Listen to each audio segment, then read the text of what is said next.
주시네. 아멘. 예, 우리의 부활하신 예수 그리스도께서 우리에게 주신 말씀을 함께 읽겠습니다. 고린도전서 15장 29절부터 34절의 말씀입니다. 고린도전서 15장 29절부터 34절, 신약성경 283쪽에 있습니다. 성도님과 제가 함께 읽겠습니다. 만일 죽은 자들이 도무지 다시 살아나지 못하면 죽은 자들을 위하여 세례를 받는 자들이 무엇을 하겠느냐? 어찌하여 그들을 위하여 세례를 받느냐? 또 어찌하여 우리가 언제나 위험을 무릅쓰리요? 형제들아, 내가 그리스도 예수 우리 주 안에서 가진 바 너희에 대한 나의 자랑을 두고 단언하노니 나는 날마다 죽노라. 내가 사람의 방법으로 에베소에서 맹수와 더불어 싸웠다면 내게 무슨 유익이 있으리요? 죽은 자가 다시 살아나지 못한다면 내일 죽을 터이니 먹고 마시자 하리라. 속지 말라. 악한 동무들은 선한 행실을 더럽히나니 깨어 의를 행하고 죄를 짓지 말라. 하나님은 알지 못하는 자가 있기로 내가 너희를 부끄럽게 하기 위하여 말하노라. 아멘. 부활신앙이 주는 진정한 능력이라는 제목으로 장만덕 목사님께서 설교해 주시겠습니다. 자, 앞뒤로 우리 부활 주일이기 때문에 인사 한번 하겠습니다. 예수 다시 사셨습니다. 인사 한번 하시죠. 또 한번 하겠습니다. 예수 부활하셨습니다. 인사하겠습니다. 따라합시다. 죄와 사망과 무덤의 권세를 깨뜨리시고 부활하신 예수님을 영원히 찬양하자. 찬양하자. 찬양하자. 할렐루야. 기도합시다. 나는 부활이요 생명이니 나로 말미암지 않고는 아버지께로 올 자가 없다고 말씀하셨습니다. 오늘 부활에 관해서 은혜의 말씀이 선포될 때에 아버지 하나님을 면전에서 뵙는 귀한 시간이 되게 하시고 부활의 예수님을 음성을 듣게 하시고 부활의 예수님의 손을 잡는 귀한 시간이 되기를 원합니다. 예수님 이름으로 기도하옵나이다. 아멘. 사진 한번 볼래요? 누굴까요? 너 자신은 알라 했던 소크라테스죠. 우리 다 같이 한번 읽어볼까요? 시작. 위대한 철학에는 부활이 없다. 여러분, 소크라테스는 철학에 대해서 철학은 죽는 연습이다 이렇게 말을 하면서 마치 죽음의 문제를 정복한 것처럼 말했던 사람이 소크라테스예요. 실질적으로 소크라테스의 일부 제자들 중에는 그의 부활을 기대하는 사람들도 있었다라는 거예요. 그러나 그는 이웃집에 닭 한 마리 꾼 것 갚아주시오 라는 말을 남기고 죽은 후에 부활하지 못했다는 거죠. 위대한 철학에도 부활은 없다 그런 거예요. 여러분, 성경에는 예수님의 그 수많은 설교가 있지만 장례식 설교는 없었습니다. 왜냐하면 예수님이 가시는 곳곳마다 그 장소를 영광스러운 부활의 장소로 만들었기 때문에. 여러분, 예수님은 회당장의 딸을 살려주셨어요. 예수님께서는 나인성교의 가부의 아들도 살려주셨어요. 나사로의 그 장례식장에 가서 그 장소를 부활의 환희의 장소로 만들어버렸던 사람이 누구냐면 예수님이잖아요. 나사로여 나오너라. 여러분, 주님이 계신 곳에는 부활의 역사가 있었다는 거예요. 오늘 본문은 부활이 우리의 삶에 실제적으로 현재적으로 어떤 능력을 주는지 몇 가지 우리에게 교훈을 하고 있는데요.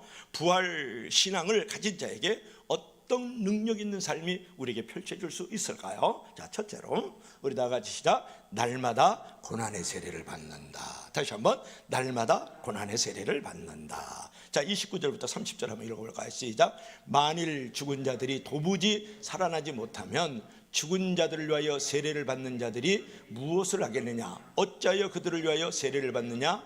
또 어찌하여 우리가 언제나 위협을 부릅쓰려. 여기서 어려운 단어가 하나 있어요. 죽은 자들을 위하여 세례를 받는다. 이게 무슨 말일까요?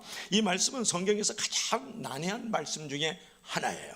이 구절에 대한 해석은 사람마다 달라서 다양한 해석이 있습니다. 죽은 자들을 위하여 세례를 받는다. 당시에 일부 이단들이 있었는데요. 그 이단들은 믿음을 가지고 있어도 세례를 받지 않고 죽으면 나중에 부활하지 못한다, 이런 교리를 갖고 있었다고요. 예수님을 믿는데 세례를 안 받았어요. 그러면 부활하지 못한다는 그런 교리를 갖고 있었다니까요. 죽은 사람이 부활할 수 있도록 대신 다른 사람의 세례를 받으면 돼. 이게 대리 세리자가 있었다라는 거예요. 우리로 말하면 대리 운전자가 있는 것처럼. 그러니까 예수를 믿어도 세례 안 받았으면 죽은 자를 위해서 세례 받으면 부활할 수 있어, 이런 교리를 가지고 있었다니까요. 그런데 본문 29절 말씀을 보면 마치 사도 바울이 죽은 자들을 위하여 세례받는 의식을 인정하는 것 같이 보이지요. 그러나 사도 바울이 그런 이교도 의식이 맞는다는 것을 전제로 쓴 글은 아니라는 거예요. 저는 29절에 나오는 죽은 자들을 위하여 세례를 받는다라는 이 말씀을 믿지 않는 사람들을 위해서 죽음에 이르도록 세례를 받는다, 즉 불신자들을 위하여 죽음에 이르도록 세례를 받는다, 지옥에 가는 자들을 위하여서 죽음에 이르도록 내가 고난을 당한다라는 말씀으로 해석할 수 있다는 거예요. 그 외에 수많은 해석이 가능하지만 사도 바울이 말하고자 하는 요지는 아주 분명합니다. 어떤 요지입니까? 부활에 대한 분명한 믿음을 가지고 있으면 고난의 세례조차 넉넉하게 받을 수 있다는 거예요. 부활에 대한 산소망이 정말 가득하다 그러면 어떤 죽음의 세례조차도 넉넉하게 받을 수 있다는 말씀을 지금 사도 바울이 하고 있는 거죠. 자, 본문 30절 말씀 보세요. 또 어찌하여 우리가 언제나 위험을 무릅쓰리요 그랬어요. 어찌하여 우리가 언제나 위험을 무릅쓰리요, 이건 무슨 말입니까? 부활의 믿음을 가지고 있으니까 수시로 위험을 무릅쓰는 행동을 할 수 있다는 말이에요. 온갖 고난 속에서도 죽음을 무릅쓰고 예수 그리스도를 전파하는 정열을 바쳤다는 그런 말이거든요. 왜일까요? 부활에 대한 확신이 있기 때문에. 자, 아브라함은 어땠을까요? 아브라함은 부활신앙이 있었을까요? 자, 히브리서 11장 19절 한번 읽어볼까요? 우리 다 같이 시작. 그가 하나님이 능히 이삭을 죽은 자 가운데서 다시 살리실 줄 생각한지라 비유컨대 그를 죽은 자 가운데서 도로 받은 것인지라. 저 아브라함도요 부활신앙이 있었다는 거 아십니까? 이삭을 죽은 자 가운데서 다시 살리실 줄로 생각했다, 그 말이에요. 누가? 아브라함이요. 그러니까 아브라함이 100세의 아들을 얻었어요. 그래서 금지 옥엽으로 눈에 넣어도 아프지 않고 주문에 넣어도 잊어버릴까 봐, 눈이 많이 오면 압사당할까 봐 그렇게 키웠는데 오늘 하나님이 나타나셔서 한 15살 정도 됐는데 하나님 앞에 제물로 바치라 그러잖아요.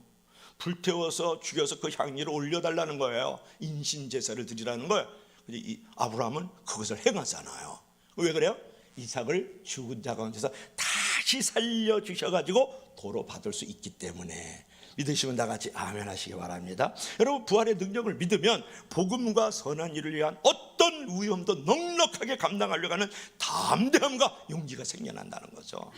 여러분, 사도 바울은 부활의 능력을 믿었기 때문에 오늘 32절 말씀을 보면 에베소에서 맹수와 더불어 싸울 수 있었다, 그렇게 말씀을 하거든요. 이 구절에서 맹수와 더불어 싸울 수 있었다는 말씀은 복음의 역사를, 선교의 역사를 방해하기 위해 맹수처럼 달려들었던 잔인한 자들과 싸워가지고 전혀 굴하지 않고 믿음을 포기하지 않았다는 말을 맹수와 싸웠다, 그렇게 말을 하는 거예요.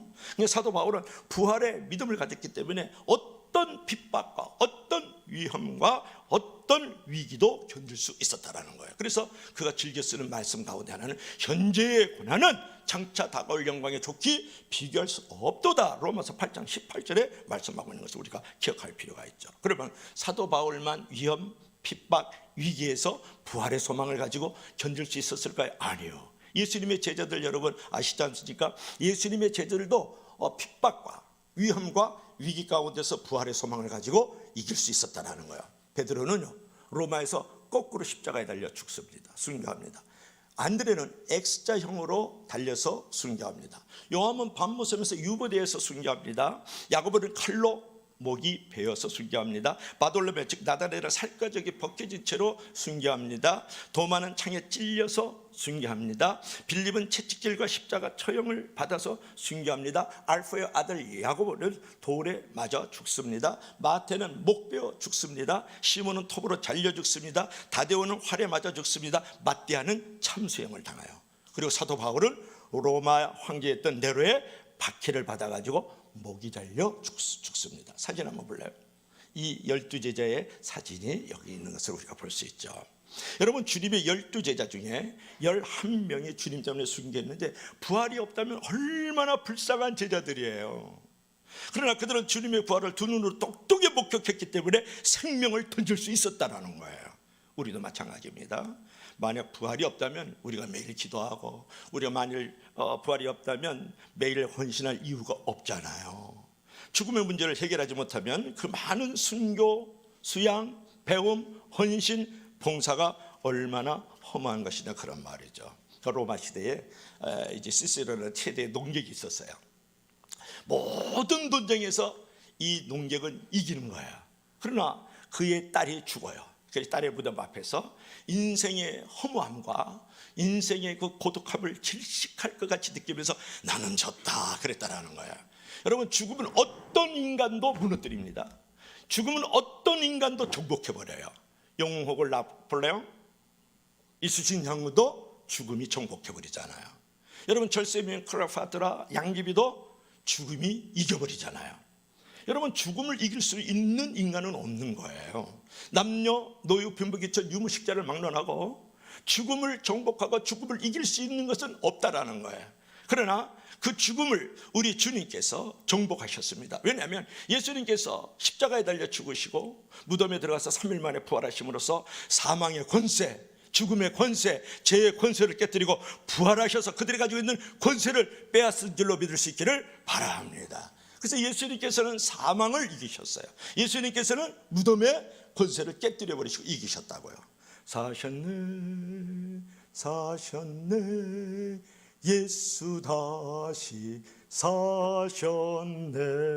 할렐루야. 그 사실을 믿을 때 우리는 모든 고난의 세례와 그 위협을 무릅쓰고 믿음을 지킬 수 있는 존재가 된다, 그런 것이죠. 자, 두 번째로는 우리 다 같이 시작. 날마다 순교를 자랑한다. 우리가 부활의 신앙을 가졌을 때 오늘 현재적으로 우리 삶의 자리에서 누릴 수 있는 능력은 무엇일까요? 날마다 순교를 자랑할 수 있어요. 날마다 내가 죽어지는 것을 자랑할 수 있다. 자, 31절 한번 읽어볼까요?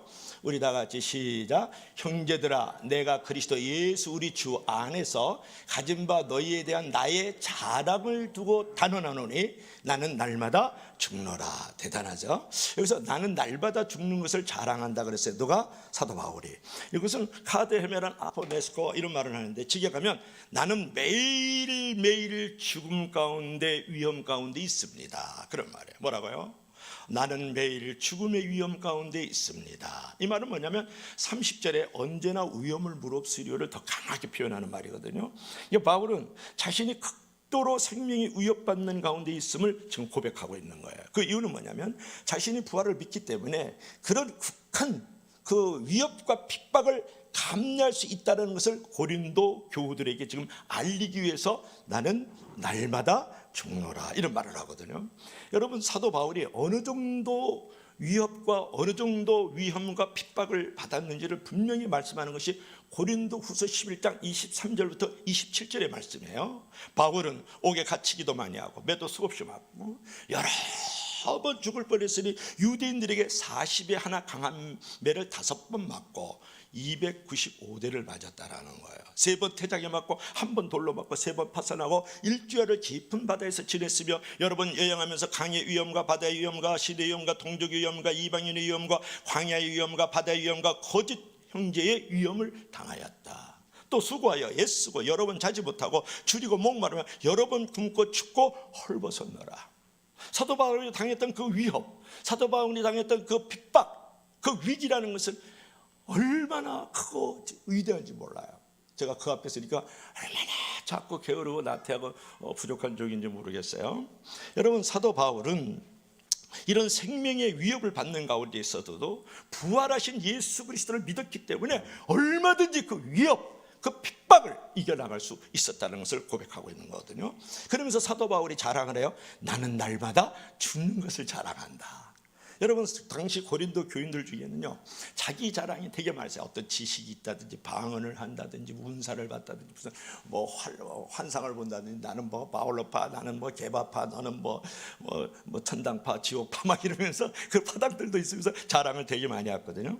오늘날도 뭐 동창회 가면 자랑 되게 많이 하잖아요. 뭐 돈을 번 자랑, 뭐 자식 자랑, 자동차 자랑, 남편이 잘났니 못났니 자랑하고, 뭐 여행 자랑하고, 개 키우는 자랑하고, 뭐 얼마나 자랑이 많은지 몰라요. 그런데 사도 바울은 그런 자랑을 하지 않고 무슨 자랑을 했다고요? 날마다 죽는 것을 자랑했다. 그 유치원생들이요, 서로 잘났다고 자랑을 하기 시작을 했어요. 첫째 아이가, 한 아이는 우리 엄마 좀 수영 배우는데 잠수를 30초 한다? 그러니까 옆에 있는 친구가, 그래? 우리 할머니는 원래 해녀였어. 3분을 잠수해. 엄청 오래 하지. 그러니까 그 마지막으로 있던 한 아이가 하는 말을 들어보세요. 우리 삼촌은 작년에 지금 물에 들어갔거든? 근데 아직도 안 나오고 있어. 대단하지? 그랬다는 거예요. 자랑을 잘못하면 영원히 죽는 거예요. 여러분, 왜 사람이 자랑에 빠지게 됩니까? 그랬을 때에 내세와 천국의 보상과 하나님의 칭찬을 생각하지 않고 이 땅의 사람의 칭찬을 얻으려고 하기 때문에 그런 것 아니겠어요? 그러므로 사람이 자랑에 빠지는 것을 엄밀한 의미로 말하면 부활과 천국의 보상을 믿지 못하는 하나의 증거다. 그렇게 우리가 말할 수가 있죠. 그처럼 자랑하는 일부 고린도 교인들과는 달리 사도 바울은 무엇을 자랑했습니까? 나의 자랑을 두고 단언하노니, 확실하게 내가 말을 하는데 나는 날마다 죽는 것을 자랑해. 여러분, 날마다 죽는 것을 자랑했습니다. 그는 죽으려고 환장했던 사람이거든. 왜 사도 바울이 이런 말씀을 했을까요? 고린도 교인들도 날마다 자기를 죽이는 삶을 실천하고 자기를 높이지 말라고 지금 고린도 교우들에게 교훈하고 있는 장면이에요. 왜 날마다 죽어야 되느냐가 중요한데, 날마다 내가 살아나기 때문에 날마다 내가 죽어야 돼요. 솔직히 사도 바울이요, 인간적으로 얼마나 자랑할 것이 많은 사람인지 몰라요. 사도 바울은 이스라엘 족속 중에 족속이고, 유대인 족속 중에 족속이고, 히브리인 중에 히브리고, 베냐민 지파고요, 바리새인 중에 바리새인이고요, 가말리엘 문화생이고, 로마의 시민권을 가졌던 사람이거든요. 가문도 좋고 학력도 좋고요. 방심하면 어느새 그런 인간적인 것들이 입으로 툭툭 터져 나올 수 있다라는 거예요. 그래서 그는 날마다 자기를 죽이면서 오직 십자가만 자랑했다라는 거예요. 그처럼 우리도 날마다 우리의 잘못된 모습, 우리의 잘못된 생각, 우리의 잘못된 성격, 우리의 잘못된 행동, 잘못된 행동과 말을 죽여야 되는 줄을 믿을 수 있기를 바랍니다. 그래서 사도 바울은 날마다 죽는 것이 진짜 사는 길이라고 그랬다고. 여러분, 살기 위해서 죽어야 됩니다. 죽기 위해서 살아야 되는 것이에요. 그처럼 우리는 날마다 죽어야지라고 이제 고백을 해야죠. 그렇게 날마다 자기를 죽이면 그 다음에 놀라운 평안이 주어지고 사단이 이길 수 없는 거대한 영적 거일이 되어지고, 그러므로 이제 우리는 우리가 죽이지 못한 부분을 죽이는데 총력을 기울여야 돼요. 사도 바울은 말하기를 나는 날마다 나를 쳐서 복종시키리라. 고린도전서 9장 27절에 말씀하고 있다고요. 무엇으로 여러분을 죽일 수 있습니다? 기도로 죽일 수 있어요. 하나님의 말씀으로 죽일 수 있어요. 성령으로 여러분을 죽일 수 있어요. 여러분 믿음으로 죽일 수 있어요. 경건으로 여러분을 죽일 수 있는 줄로 믿습니다. 그래야 나도 살고 너도 살고 우리도 살고 가정도 살고 교회도 살고 내 옆에 있는 직장 동료도 살아나는 거예요. 여러분, 내가 죽으면 가정 살고 교회 살지 않습니까? 왜 가정과 교회가 행복과 축복이 없습니까? 오직 한 가지 이유 때문인 줄 알면 돼요. 그것은 바로 내가 날마다 죽지 않기 때문에 그래요. 날마다 요나가 문제잖아. 요나가 죽지 않고 배 밑창에 살아있을 때 배 안에 있는 사람이 다 죽어가는 거예요. 거친 노도 강풍 때문에. 그때 요나가 요나를 바다에 던지세요. 풍랑 가운데 던졌어요. 요나가 죽으니까 배 안에 있는 사람들이 살아나고 바다도 잔잔하게 살아나는 거예요. 내가 죽으면 나와 너와 우리라는 이 가정과 교회와 내 직장과 캠퍼스가 살아나지만, 내가 살아나면 나도 죽고 너도 죽고 교회도 죽고 내 곁에 있는 공동체도 죽어가는 것이죠. 이제 부활의 능력을 믿고 우리가 날마다 죽을 수 있기를 바랍니다. 바로 그때 기쁨과 평안이 주어지고 내 영혼과 가정과 교회가 살아나는 역사가 일어나는 줄로 믿을 수 있기를 바랍니다. 자, 마지막 세 번째로는 우리 다 같이 시작. 날마다 거룩한 삶을 산다. 우리가 부활의 산소망을 가졌을 때, 우리가 부활의 신앙을 가지면 우리가 실제적으로 현재적으로 내가 누릴 수 있는 은혜는 무엇일까요? 날마다 거룩한 삶, 순결한 삶을 살 수 있다라는 거죠. 자, 32절 한번 읽어볼까요? 우리 다 같이 시작. 내가 사람의 방법으로 에베소에서 맹수와 더불어 싸웠다면 내게 무슨 유익이 있으리요? 죽은 자가 다시 살아나지 못한다면 내일 죽을 테니 먹고 마시자 하리라. 그러니까 내가 사람의 방법으로, 또 다른 성경에서는 범인으로 에베소에서 맹수와 더불어 싸웠다면 내게 무슨 유익이 있으려, 그렇게 말씀을 하고 있어요. 여기서 범인, 또 사람의 방법, 여기서 헬라어로 카타 안트로폰 이를 말을 하는데, 이것은 뭐냐면 평범한 사람, 일반적인 사람으로서 맹수와 싸웠다면 내게 무슨 유익이 있겠느냐, 그런 말이에요. 여러분, 에베소에서 맹수와 더불어 싸웠으면 내게 무슨 유익이 있으리요, 이 말은 뭐냐면 바울이 인간적인 동기와 목적으로 맹수하고 싸웠다 그러면 자신에게 무슨 유익이 있겠느냐, 즉 자기 만족으로 맹수와 싸웠다면, 자기 사랑으로 맹수와 싸웠다면, 또 자기 우상적인 그런 부분을 가지고 맹수와 싸웠다면 무슨 유익이 있겠느냐, 그렇게 말을 하고 있는 거예요. 특별히 맹수와 더불어 싸웠다라는 말은 두 가지 의미가 있는데, 하나는 뭐냐면 실질적으로 바울이 맹수하고 싸웠다, 그런 의미를 가지고 있고, 또 한 가지는 뭐냐면 맹수처럼 싸납고 잔인하고 거짓되고 불의한 이 자들과 싸웠다라는 이제 해석이 있어요. 자, 여러분은 바울이 맹수와 싸웠다고 생각합니까? 아니면 맹수처럼 싸납고 잔인하고 거짓된 자와 싸웠다라고 생각을 합니까? 어떤 견해를 취했을까요? 여러분은 이 성경은 두 번째 견해를 취해요. 즉 맹수처럼 싸납고 잔인하고 거짓된 자들과 싸웠다는 거예요. 왜냐하면 바울이 로마의 시민권을 가지고 있었거든요. 로마의 시민권을 갖는다는 것은 지금 미국의 시민권을 갖는 자예요. 미국의 시민권을 가지면 지구촌에서 어느 누구도 건드리면 안 됩니다. 그만큼 지구촌에 제일 가는 나라가 미국이니까요. 그러니까 그 당시에 로마의 시민권을 가지면 투표권이 있고 명예권이 있어요. 그 다음에 절대로 사형에 처할 수 없어요. 로마 시민권을 가지면. 두 번째로 절대로 고문에 처할 수 없어요. 그 다음에 로마 시민권을 가지면 채찍질을 할 수가 없는 거예요. 그만큼 로마의 시민권이 대단했거든요. 근데 바울은 로마의 시민권을 가지고 있었기 때문에 절대로 맹수우리에 던져줄 수가 없었다는 거죠. 그래서 잔인하고 아주 거짓되고 싸나운 그런 사람들과 싸움을 했다, 그런 곳에 던져졌다, 우리가 이제 그렇게 말할 수가 있는 거죠. 아무튼 바울은 에베소에서건 어디서건 맹수와 같은 자들에게 고통과 죽음의 위험을 당했습니다. 그럼에도 불구하고 그가 좌절하지 않고 복음을 전파하면서 하나님의 나라를 통해서 전진한 것은 뭐냐면 부활의 소망을 가지고 있었기 때문에 그런 거예요. 그러면 부활의 소망을 갖지 않는 자에게 일어나는 것은 무엇일까요? 그것이 부패고 타락입니다. 바울은요, 부활을 믿지 않는 자들의 그 삶의 형태에 대해서 내일 죽고 먹고 마시자, 이렇게 말을 하고 있는 거예요. 내일 죽고 먹고 마셔버리자. 그렇습니다. 부활을 믿지 않는 이들에게 죽음은 모든 것의 끝이잖아요. 부활을 믿지 않는 사람은 죽음은 끝이라고 생각하는 거예요. 그러나 부활을 믿는 저와 여러분들께서는 죽는 것은 성도들이 이사가는 날이에요. 어디로? 천국으로. 그러니까 우리는 죽으면, 이 부활을 믿는 자들은 죽음이 끝이 아니라 또 다른 시작이고 또 출발이에요. 부활을 믿는 자들은 우리가 죽으면 땅의 모든 얽매는 것에서 자유함을 얻고 해방을 얻는 날이라고요. 근데 부활을 믿지 않는 자들은 죽음이 끝이거든요. 그래서 사도 바울이 지금 말씀하고 있는 것처럼 내일 죽을 테니 먹고 마시자, 그러면서 타락하고 부패한다라는 거예요. 그러나 우리는 어떻습니까? 이 세상의 삶이 전부가 아니고 그 후에 영원한 삶이 있다는 사실을 우리가 압니다. 그러므로 영원한 삶을 결정하는 현실을 충실하게 하루하루를 살아야 된다고 생각하는 것이 부활을 믿는 자들이라고요. 오늘 본문에서 오늘 34절 마지막 절에 뭐라고 말씀하고 있습니까?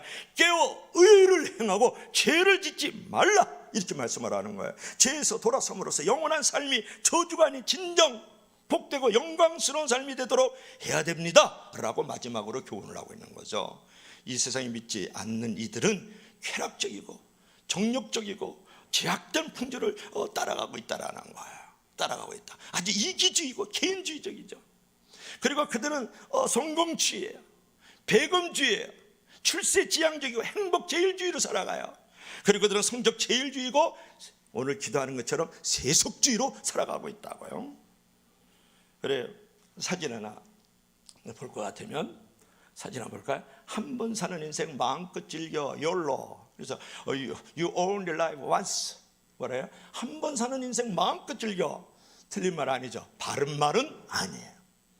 남보다 자신을 먼저 생각하는 게 욜로족이에요. 욜로족. 미래보다 형제의 행복을 중시하는 태도가 욜로족이라고요. 어떻게 보면 매우 우리 인간을 중시하고 현재를 중시하는 말이지만 내일이 없잖아요. 장래가 없잖아요. 죽음 다음이 없잖아요. 틀린 말은 아니지만 바른 말은 아니다. 욜로족이에요.